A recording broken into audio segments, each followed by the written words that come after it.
The innocent.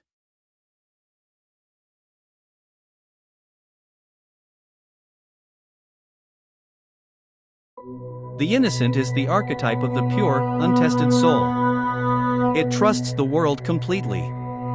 It believes what it is told. It opens every door. And then, one day, the world breaks the trust and the soul begins its long fall. Before there was knowledge, there was trust. Before shame, there was openness. Before death, there was a garden where everything was given freely and nothing was withheld. This is the original state of the soul, the innocent. The innocent is the archetype of the pure, untested soul.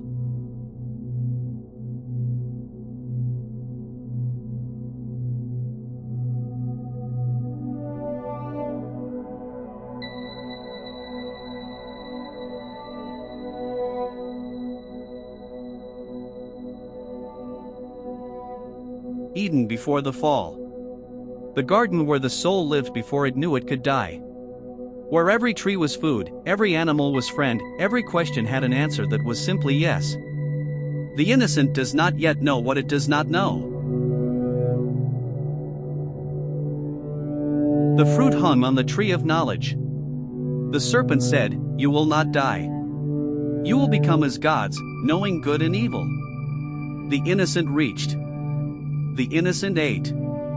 And the garden ended not with a thunderbolt, but with the opening of eyes. Their eyes were opened. They knew they were naked. They sewed fig leaves together. They hid from the voice in the garden. The first thing the innocent learned, after trust, was shame. The second was fear. The fall.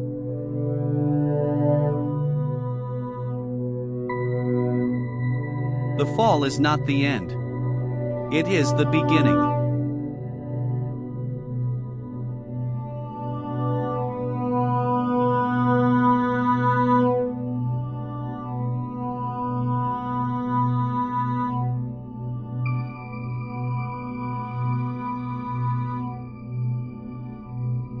The Greeks told the same story differently. Hesiod wrote of a golden age, when men lived among the gods, when the earth gave food without plow, when spring never ended, when there was no old age, no disease, no grief. The innocent was the entire species in its childhood. Then came the Silver Age, children for 100 years, then sudden death. Then bronze, warlike, fierce, destroyer of itself. Then iron, the age we still live in. The age of labor, of greed, of lies. Each age further from the innocent. Each age more awake and more miserable. And then there was Pandora, the first woman. Fashioned by the gods. Given a jar. Given one command, do not open it. The innocent, of course, opens it. The innocent always opens it. That is what the innocent does.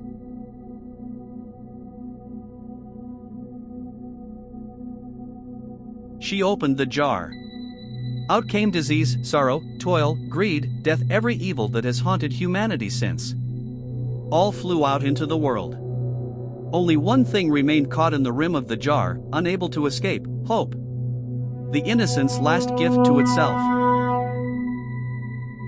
In the East, the same story. Prince Siddhartha, raised in 3 palaces, one for each season.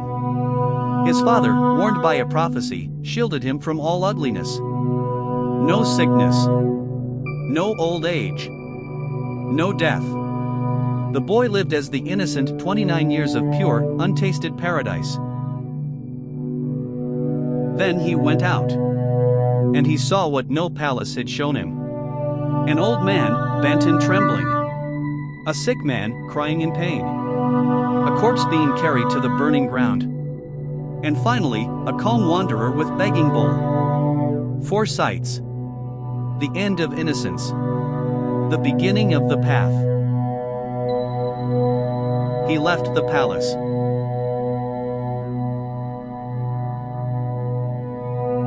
The Aboriginal peoples of Australia tell of the dream time, the time before time, when the ancestors sang the world into being. When rocks and rivers and animals were not yet fixed. When humans and spirits spoke the same language. The innocent, but at the level of an entire cosmos. They sang, and the world was. They walked, and the rivers followed. They slept, and their bodies became the mountains. The innocent knew no separation between dream and waking. The world was not yet broken into matter and spirit. It was one continuous song.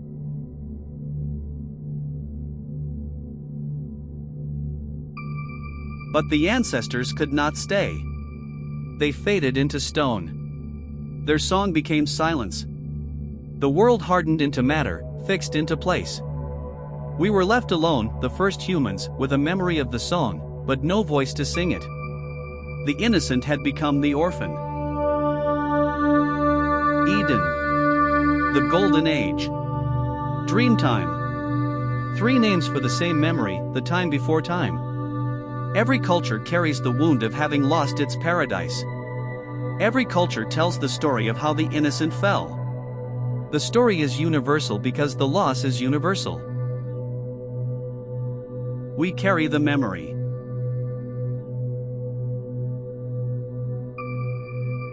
The serpent's promise was not a lie. You will be as gods, knowing good and evil. And the innocent became as gods and discovered that being a god is a wound. Knowing good and evil is a wound. Consciousness itself is the wound that ends innocence. Every myth of the fall tells the same truth. The innocent does not die, it is exchanged. We trade paradise for knowledge. We trade trust for sight. We trade the garden for the world. And we spend the rest of our lives wondering if the trade was worth it. What of the innocent today?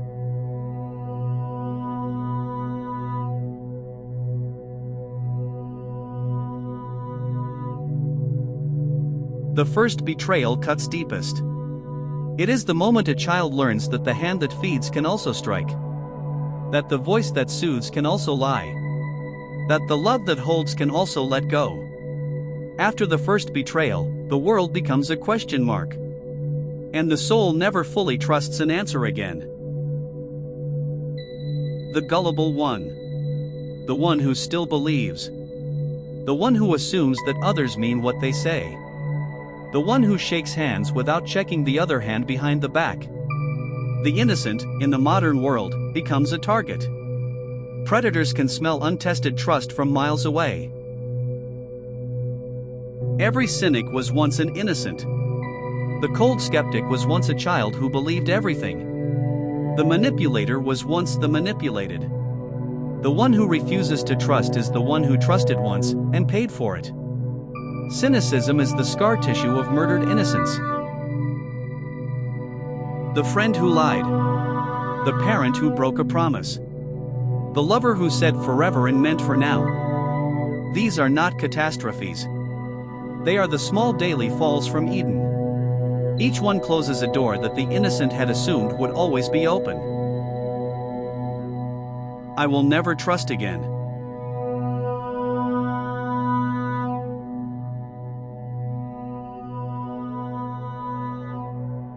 And so the soul makes a vow, I will never be hurt like that again. The vow builds a wall. The wall keeps out the liar, but it also keeps out the friend. It keeps out the betrayer, but it also keeps out the lover. The vow that protects also isolates. The wall that defends also imprisons.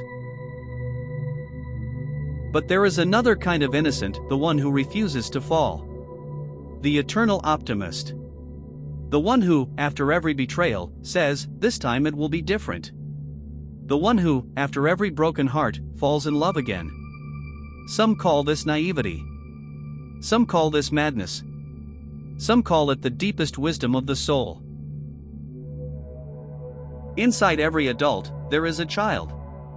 Inside every cynic, an innocent. Inside every skeptic, a believer. The child within still believes the world is good.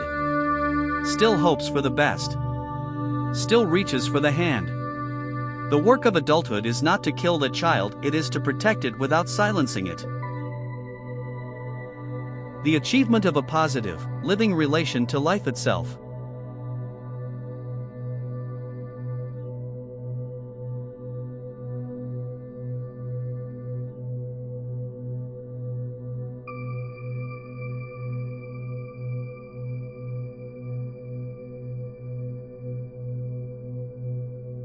Jung called this one of the simplest and deepest achievements of the psyche, a positive, living relation to life itself. Not naive optimism. Not blind trust. But the hard-won ability to say yes to life, knowing what life is. To remain open, knowing what openness costs. To trust again, knowing what trust risks.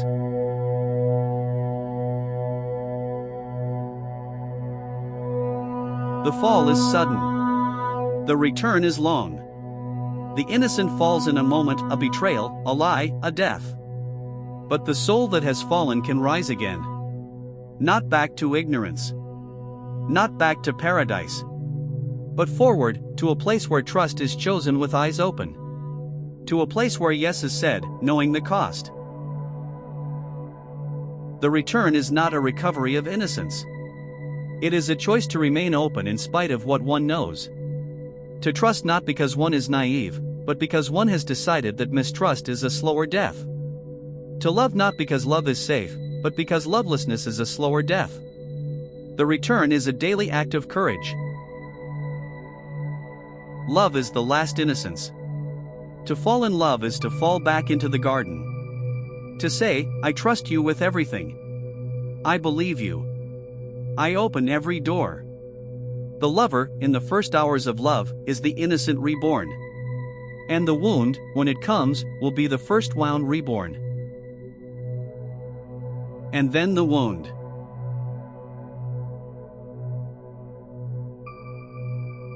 When the innocent falls, it becomes the orphan. The child alone on the road. The soul that has been abandoned by everything it once trusted. The orphan is not the opposite of the innocent, it is the innocent after the fall, learning to survive in a world that no longer feeds it. But the orphan has gifts the innocent never had.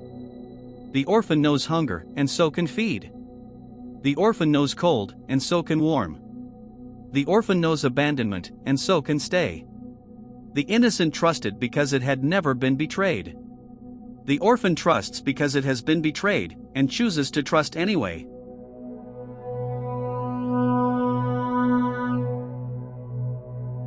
Innocence is the gift of the child. Wounding is the gift of the world. Wisdom is the gift of the wound.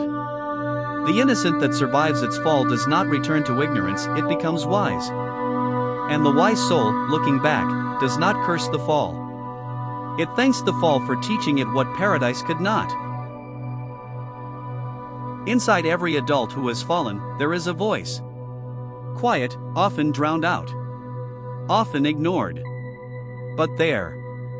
The voice that says, yes. Yes to love, knowing it ends. Yes to trust, knowing it breaks. Yes to life, knowing it dies. This voice is not the innocent, it is what the innocent becomes when it survives the fall. To be alive is to be slowly born. To be defeated is to be slowly made.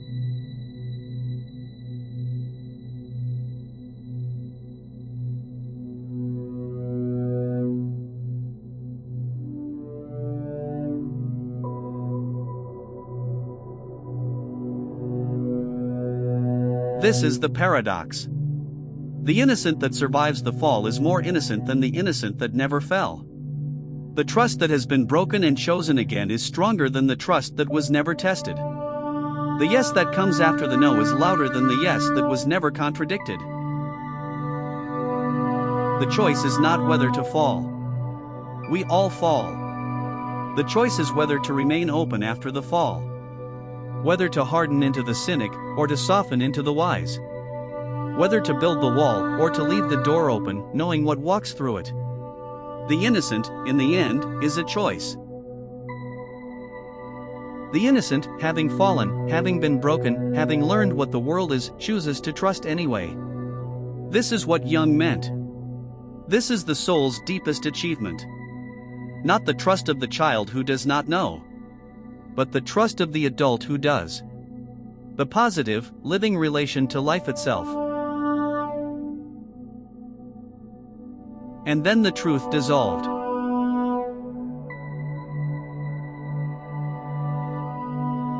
Welcome to the post-truth era. The era in which every fact has a counterfact. Every story has a counterstory. Every expert is matched by another expert denying them. The innocent, raised to believe that truth exists, drowns in a sea of competing claims. And so it does what the innocent always does, it reaches for the simplest answer. The conspiracy theorist is the innocent after the fall. The soul that learned the world lied and concluded that everything is a lie. The soul that learned experts were wrong sometimes and concluded that experts are always wrong. The soul that learned one truth was hidden and concluded that all truth is hidden. The innocent, in its wounded form, becomes the paranoid.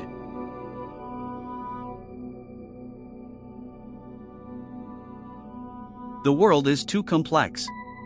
Climate, migration, pandemics, economics, none of these have simple answers. But the innocent demands simple answers. And the manipulator provides them. Build the wall. Drain the swamp. Make it great again. The simple answer is always a lie. But the lie is what the innocent wants to hear. The innocent longs for Eden. And the manipulator offers it. Make America great again. Take back control. Restore the golden age. The nostalgia is always for a past that never existed. The innocent does not remember the actual past, it remembers the paradise it lost before it was born. And it votes for anyone who promises to give it back.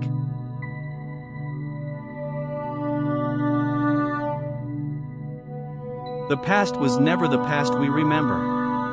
The 1950s were not peaceful, they were segregated. The medieval village was not idyllic, it was starving. The ancient tribe was not harmonious, it was violent. Every golden age is a story told by the survivors. Nostalgia edits out the pain. And the innocent mistakes the edit for the original. The algorithm does not sell truth. It sells certainty. It learns what you want to believe and gives you more of it. It learns what makes you angry and shows you more of that. The innocent, scrolling, thinks it is discovering the world. It is only discovering a mirror of its own wound, multiplied infinitely. The echo chamber closes.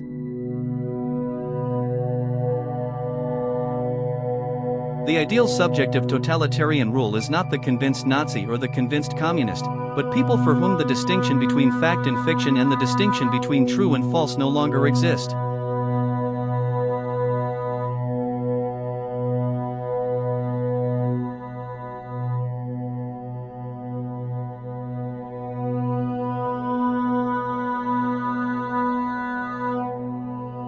The manipulator loves the innocent. The innocent wants to believe. The innocent wants simple answers, clean stories, good guys and bad guys. The manipulator provides all of this. The lie is not imposed on the innocent, it is welcomed.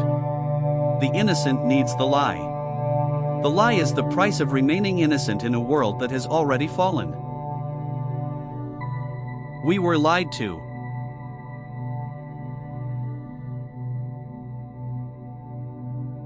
And we believed.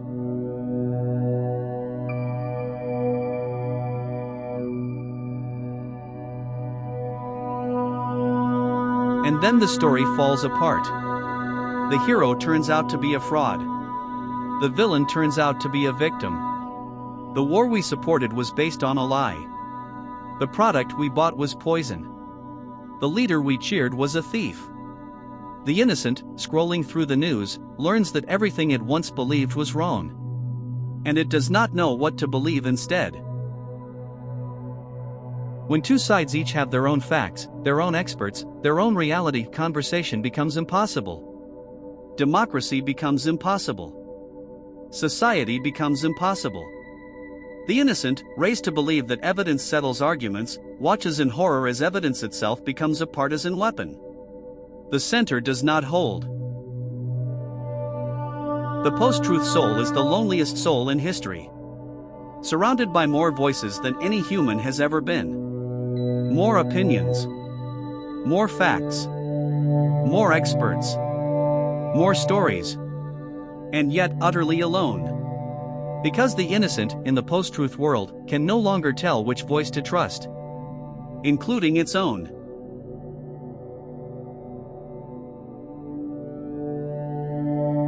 Can the innocent survive in a world that lies constantly?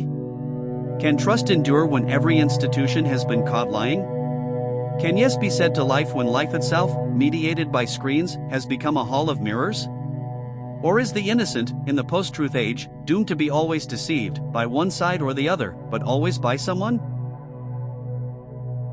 The struggle of man against power is the struggle of memory against forgetting.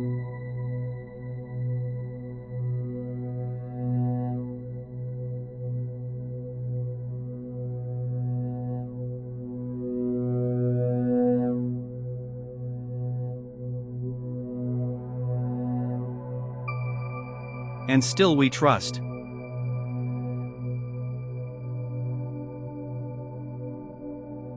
The innocent cannot return. The garden is closed. The golden age is gone. The dream time has ended. But the innocent can be reborn not as ignorance, but as choice. The choice to trust, knowing the lies. The choice to hope, knowing the disappointment. The choice to love, knowing the loss. The innocent, reborn, is the bravest thing a soul can become. To remain innocent, in the post-truth age, is to remain open. To say yes to life, knowing that life lies. To love the world, knowing that the world betrays. To trust the neighbor, knowing the neighbor might be a bot. To believe in truth, knowing that truth is contested. This is no longer the naivety of the child. This is the courage of the soul that has fallen and chosen, every day, to remain open anyway. The innocent survives. Not on the screens. Not in the news. Not in the algorithms. But in small circles. Around small fires. In small acts of trust between two people who have decided, despite everything, to be honest with each other. The innocent survives wherever someone chooses to tell the truth, knowing it will cost them. Wherever someone chooses to listen, knowing they will be lied to. Wherever someone says yes to life, knowing what life is. The choice is yours.